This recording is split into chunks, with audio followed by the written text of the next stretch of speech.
thôi giang tan quay bên má ở qua con ẩm sơ này này dây dài ô đang happy dây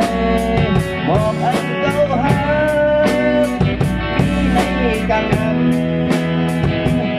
còn dài quanh này có quanh này tháng qua đi má mi hiếm dần dài một khoảng dài